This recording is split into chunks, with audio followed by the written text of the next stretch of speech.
understand the impact this movie made, we need to look back at where the franchise was at this point.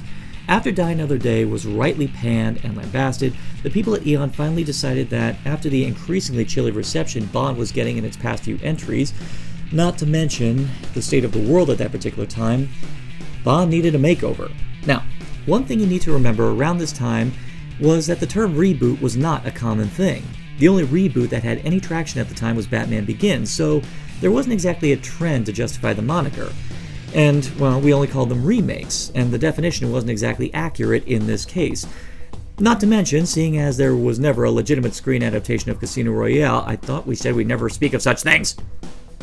Since Casino Royale had never been made by Eon Productions, and Barbara Broccoli was really keen to focus on Bond's early days, and it's the first novel in the series, the need to start from scratch had to extend to as much of the production as possible, and this was going to be a controversial decision no matter what way you spun it.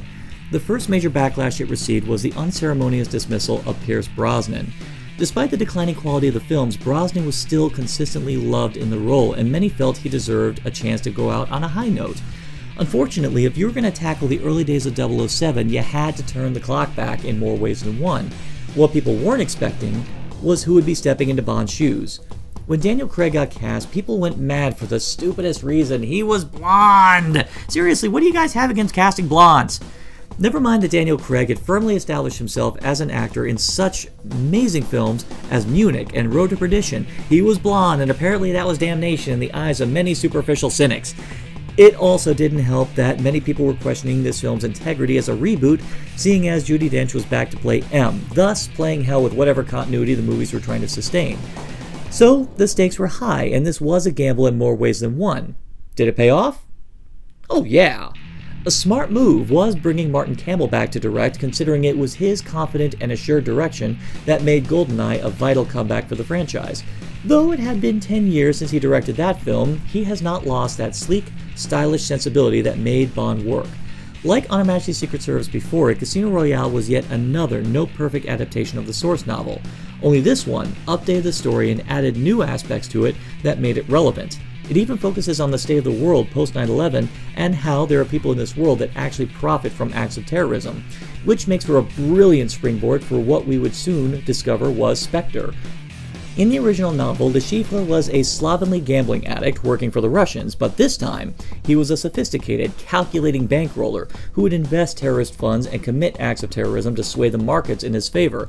This upgrade was amazing, and it illustrates how ruthless Le Chiffre is and how unraveled he gradually becomes when Bond's continued interference continues to paint him in a corner. It's clear that a lot of action was injected into the story versus the relatively simple plot of the book, but never once does it feel tacked on. In fact, adding the subplots about the bombing attempt and the repercussions for Le Chiffre all add in raising the stakes on both sides of the table. We see what kind of people Le Chiffre is bankrolling, and if he takes it all, a very brutal man is going to get heavily funded. On the other hand, Bond knows that winning will mean forcing Le Chiffre to accept protection in exchange for information. Everything that comes in the beginning, from the kinetic chase through Madagascar all the way to Montenegro, it all ties seamlessly to that faithful poker game.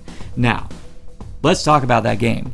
This game takes up a third of the movie, and my god, does it never get boring. It's never lopsided. It even comes to a point where Bond lets his ego get in the way and he loses. Only by simple luck does he get restaked into the game.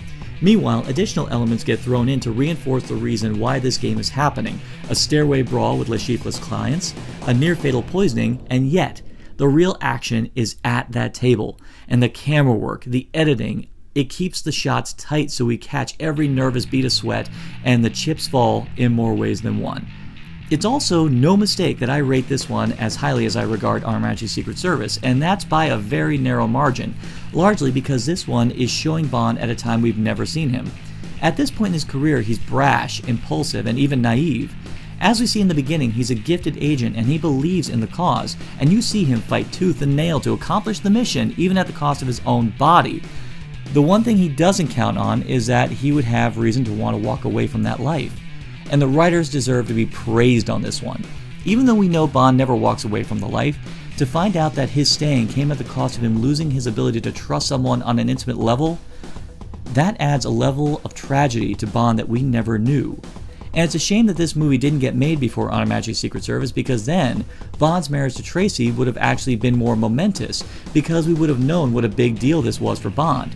As it is, this never deters us from being riveted by one of the most streamlined Bond films of all time. Do yourself a favor and deal yourself in, because the table is hot.